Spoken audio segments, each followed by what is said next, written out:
L'Académie Psyche est une école prestigieuse destinée aux élèves surdoués, où l'on cultive les talents dans les arts du spectacle, le sport de haut niveau et les disciplines académiques avancées.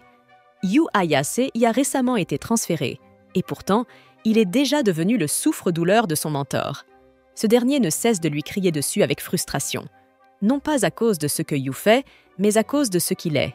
Le fils de la légendaire Subaru Ayase, actrice de renommée mondiale et ancienne, élève brillante de l'Académie.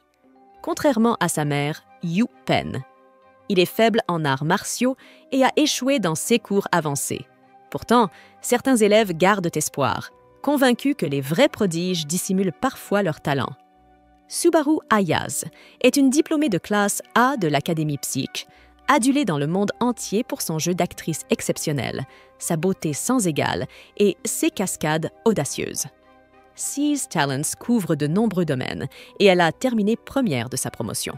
Avec un tel héritage, chacun des gestes de Yu est scruté de près, surtout lorsqu'il ne répond pas aux attentes. Bien que Yu ait admis n'avoir jamais combattu de sa vie, son mentor insiste pour le tester. Il prétend que les trois royaux sont curieux de savoir quel genre de personne est réellement Yu.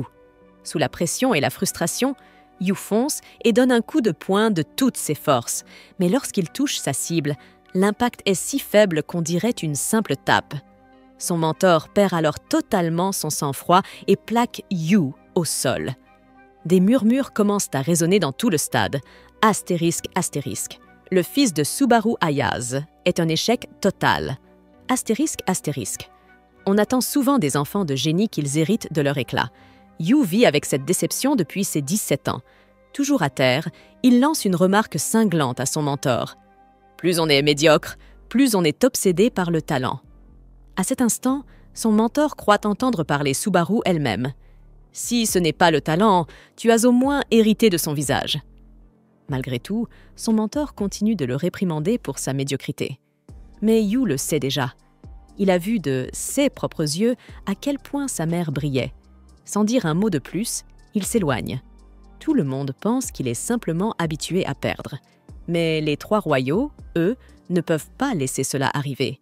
Ils placent tous leurs espoirs en lui. Fou de rage, son mentor décide de faire sortir le talent de force. Mais alors qu'il s'apprête à frapper Yu, un coup de pied surgit derrière lui et le frappe de plein fouet.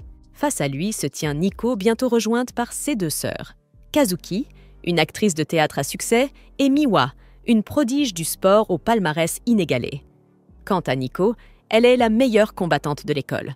Ensemble, elles représentent les meilleurs élèves de chaque programme des trois royaux. Toujours allongée au sol, Yu lève les yeux vers elle, abasourdi. Ses yeux s'écarquillent de stupeur. Kazuki s'avance pour le saluer, et lorsqu'on évoque ses résultats aux examens avancés, le verdict tombe. Un imposteur médiocre sans la moindre once de talent. C'est une grande déception, surtout venant de celles qui espéraient qu'ils rejoignent chacune de leurs spécialités respectives. Bien sûr, Yu connaît déjà ses propres limites. En réalité, il s'est déjà transféré dans le ** programme d'éducation générale, une filière que tout le monde a même oubliée. Sur ses E, Yu tourne les talons pour partir, mais Nico l'interpelle et lui demande de nettoyer d'abord. C'est une règle tacite, celui qui perd nettoie le dojo. Alors il doit continuer. Les trois royaux lui lancent encore quelques piques avant de s'en aller. Yu aimerait bien répondre, mais il sait qu'il ne peut rien faire. Il saisit le seau d'eau et commence à nettoyer. Le lendemain, les élèves du programme des arts martiaux arrivent au stade pour leur entraînement habituel et découvrent que toute la zone brille de propreté. Yu, lui, rentre chez lui, perdu dans ses pensées, repensant à son passé. Quand il était plus jeune, il rêvait d'être acclamé comme sa mère. Il répétait des répliques de films devant la télévision, mais à chaque fois qu'il la voyait jouer, il comprenait qu'il ne pouvait pas égaler sa brillance. Il a cherché sa voie, sautant d'un domaine à l'autre, jusqu'à ce que la réalité le frappe. Il n'était que médiocre. Peu à peu, il a commencé à s'éloigner de sa mère, bien qu'elle fût sa seule famille. Puis, elle est tombée malade. Pendant son hospitalisation, elle regardait souvent un film dans lequel elle avait joué, une série sur la vie de famille où elle tenait le rôle d'une mère. Ce n'était pas l'un de ses rôles les plus prestigieux, mais Yu l'aimait bien. Elle aussi. Un jour, alors qu'il se tenait à son chevet, Yu lui confia que ce qu'il préférait dans cette série, c'était la fin de chaque épisode. Un dîner en famille où tout le monde riait et discutait de choses banales. Ce jour-là, ils ont eu leur première véritable conversation depuis des années. Et Yu comprit que tout ce que sa mère avait toujours voulu, c'était une chose simple, une famille heureuse et normale. Son dernier vœu était celui-là, que Yu puisse un jour fonder une famille heureuse. Yu referme son carnet et s'éloigne, ses bagages à la main.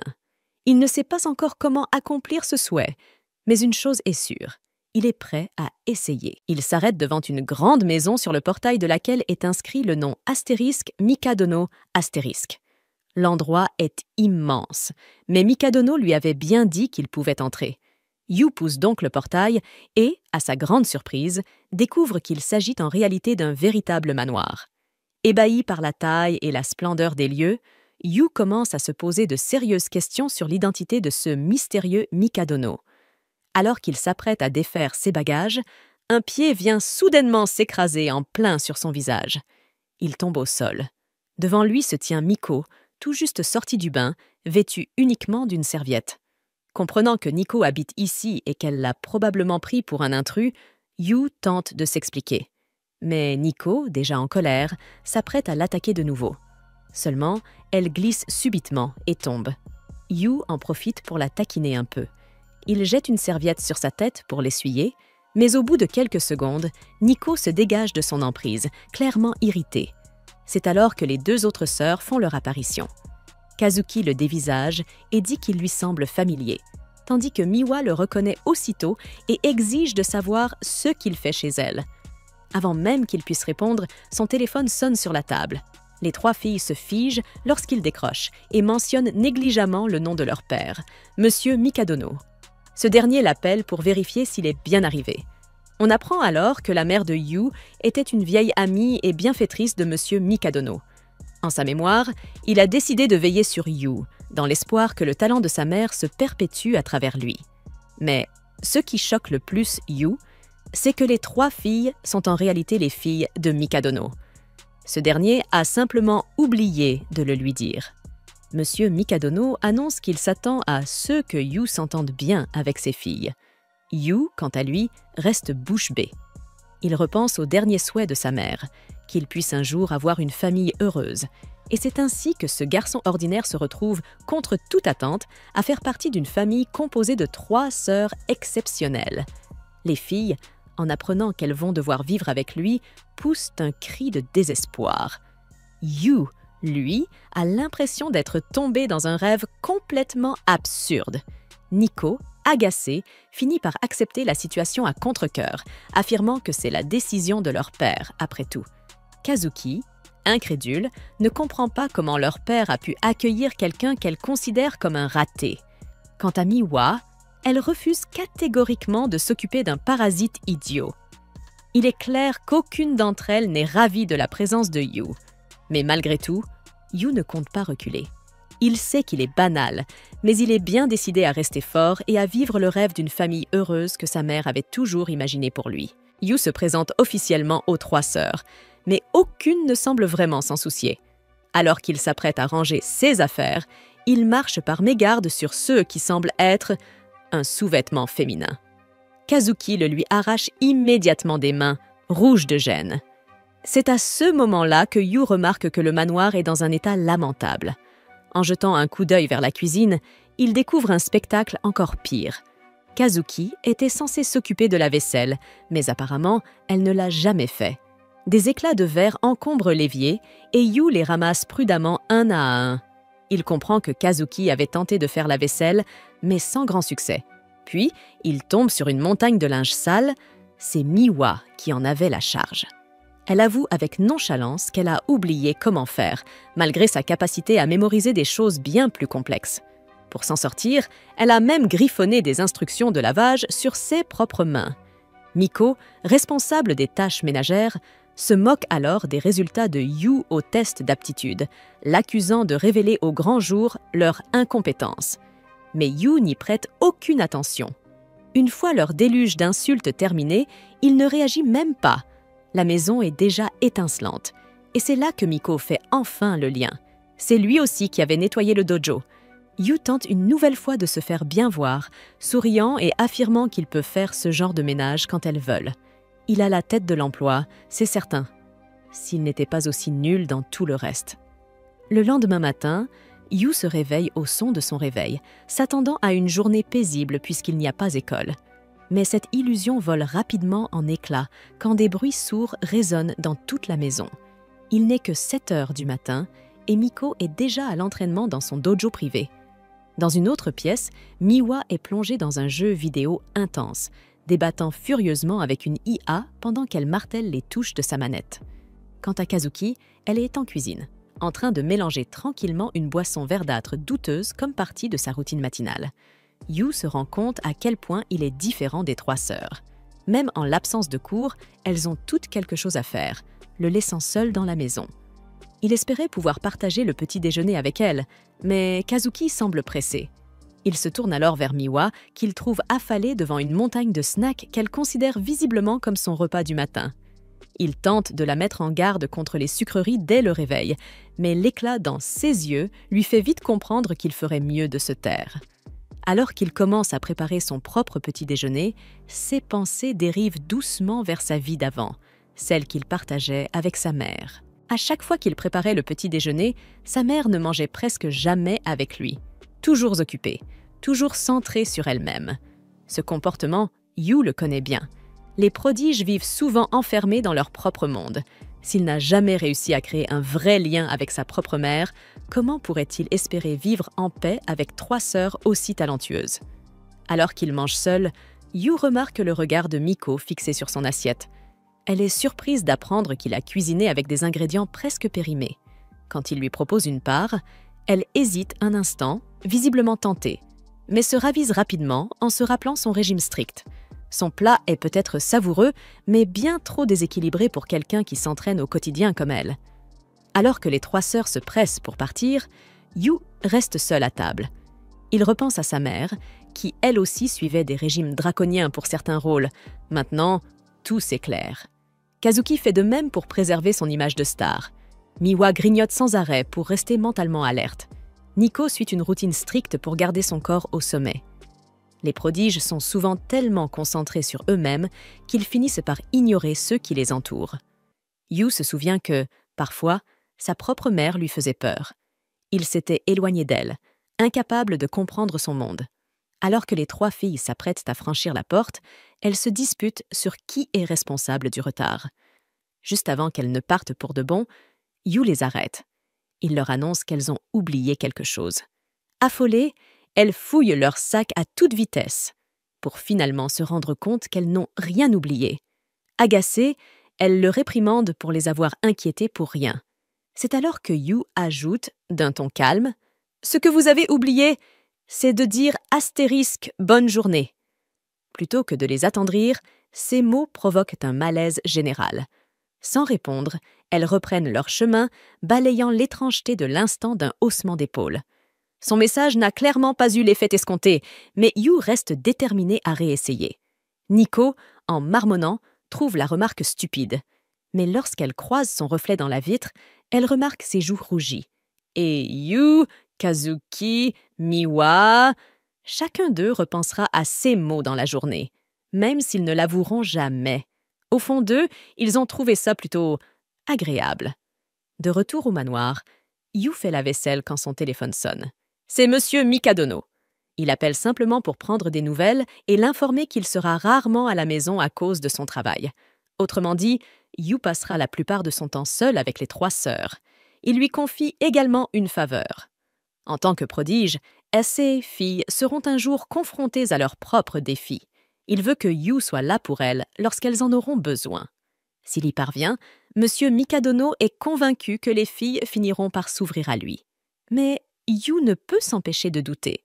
Comment un garçon aussi ordinaire que lui pourrait-il être utile à des filles aussi... Le père de Yu lui explique que Kazuki doit passer une audition importante. Nico a un tournoi d'arts martiaux à venir et Miwa participe à des compétitions de shogi. C'est, selon lui, une occasion parfaite pour Yu de les aider. Mais Yu n'a aucune idée de comment un bon à rien sans talent comme lui pourrait être utile à des prodiges pareils. Cependant, Lorsqu'il commence à imaginer les filles échouer dans ce qu'elles savent faire de mieux, il se remémore la douleur de ses propres échecs et surtout ce regard de déception dans les yeux de sa mère. Alors, il décide de faire ce qu'il peut. Et pour commencer, il veut mieux les connaître, en partageant les repas avec elles. Plus tard, après son entraînement, Nico rentre au manoir. En voyant Yu en train de cuisiner, elle pousse un cri aigu, oubliant un instant qu'ils vivent ensemble. Mais quand elle le voit goûter ses plats, elle rougit violemment. Astérisque, il est carrément canon. C'est un juste astérisque. Yu lui propose alors de goûter à ce qu'il a préparé. Tentée, elle s'apprête à accepter, puis se ressaisit brusquement. Elle refuse d'un ton sec, déclarant qu'elle ne se laissera pas dompter par ses petits plats. Elle disparaît pour aller prendre une astérisque douche de beauté. Mais à son retour dans la cuisine, elle découvre Yu en pleine frénésie culinaire, entourée de livres de recettes étalés sur le comptoir. C'est à ce moment-là que Miwa débarque elle aussi dans la cuisine. Yu, avec passion, leur annonce qu'il va leur concocter les meilleurs repas possibles. Mais les filles, peu impressionnées, le rejettent sans ménagement. Cela rappelle à Nico comment, avec ses sœurs, elles ont toujours rejeté la cuisine des domestiques. Elle était convaincue qu'elle devait contrôler chaque chose qu'elle ingérait pour rester dans la meilleure forme possible. Mais alors qu'elle mâchonne tristement son éternelle poitrine de poulet sèche, elle jette un œil à ceux que Yu a cuisinés.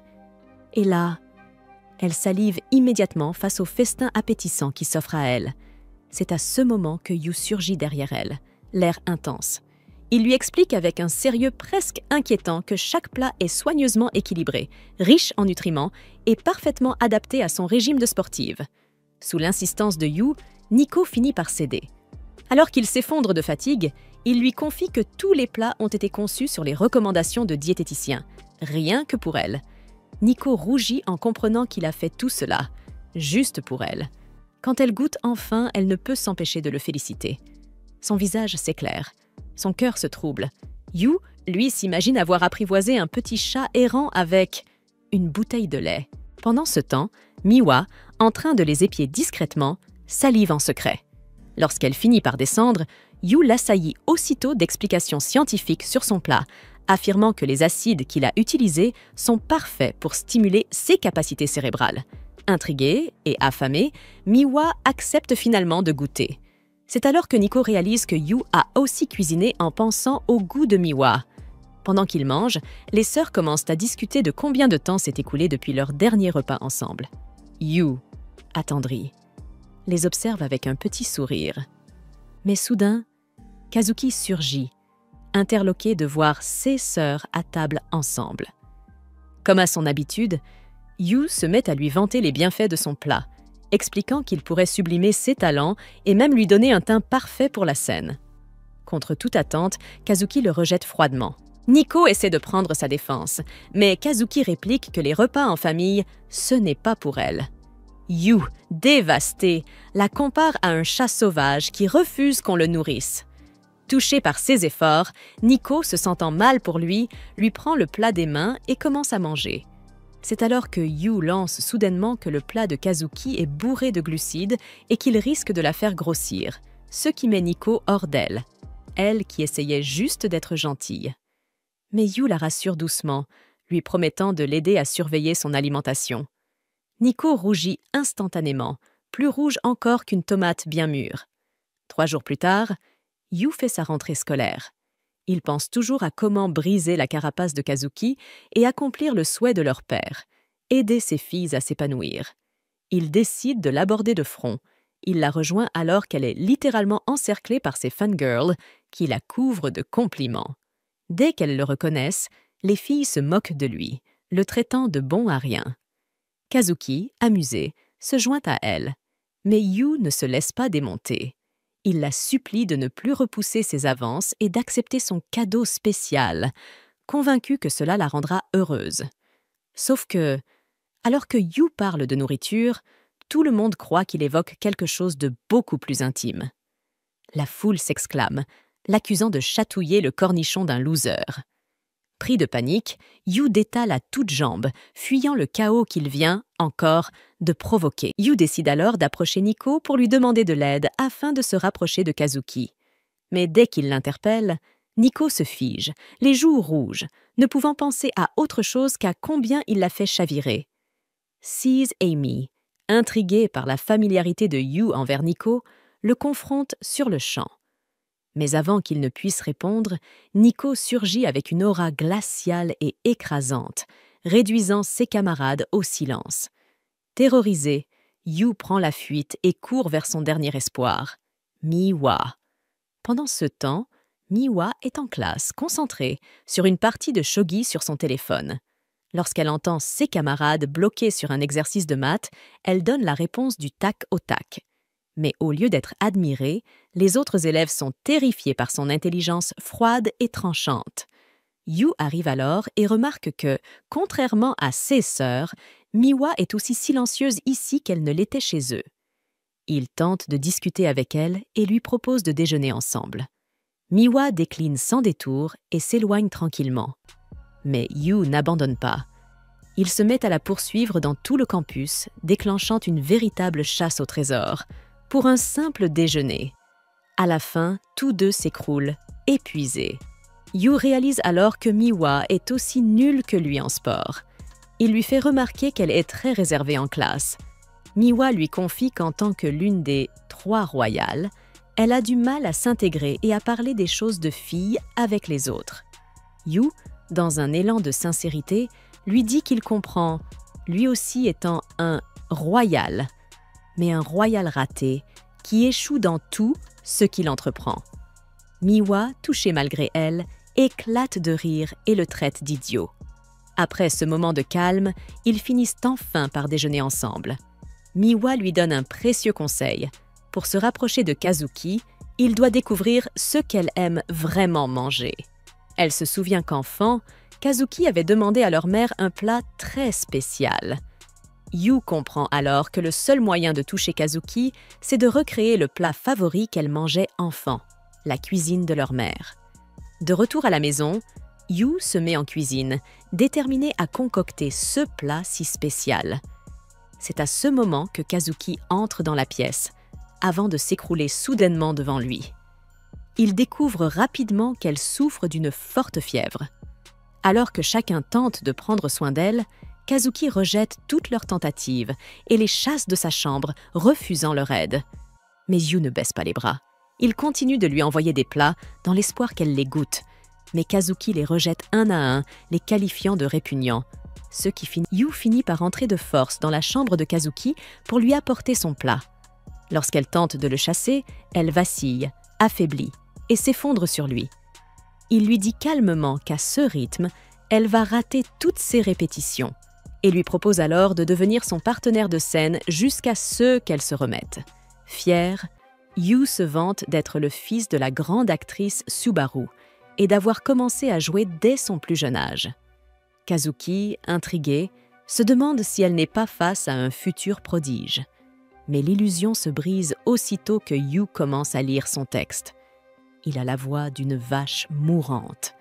Kazuki le met immédiatement à la porte, le traitant d'incapable. Pourtant, Yu ne baisse pas les bras. Jour après jour, il revient avec la même proposition, jouer avec elle. Et jour après jour, il se fait jeter dehors. Cela commence à agacer Kazuki. Elle, toujours parfaite, constante, impeccable.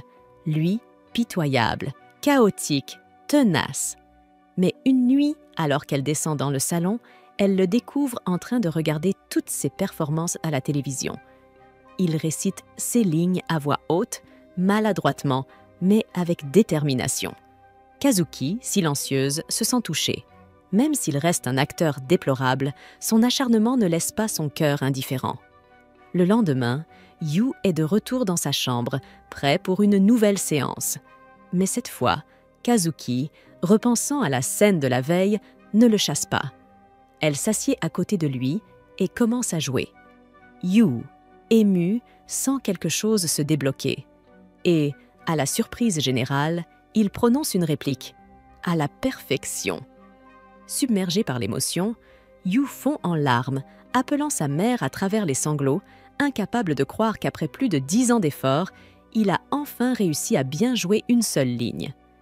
Kazuki, de son côté, l'observe en silence, un léger pincement au cœur. Elle, qui a toujours été talentueuse, ne comprend pas cette passion brûlante qui pousse Yu à continuer malgré les échecs. Dans un souffle, elle admet sa défaite. Elle accepte enfin de manger ce qu'il lui a préparé pour pouvoir se rétablir plus vite. Yu explose de joie et lui promet de lui cuisiner un véritable chef-d'œuvre. Mais Kazuki l'interrompt et lui dit qu'elle a une requête. Avant de poursuivre, elle se blottit dans son lit, rouge de honte. Après avoir pris son courage à 2 mains, elle lui avoue à voix basse qu'elle n'aime pas les carottes, ni les champignons, ni les poivrons, ni bien d'autres légumes encore. Yu reste interdit un instant et comprend soudain que tout ce temps, Kazuki n'était pas difficile à soigner. Elle était simplement une enfant capricieuse à table.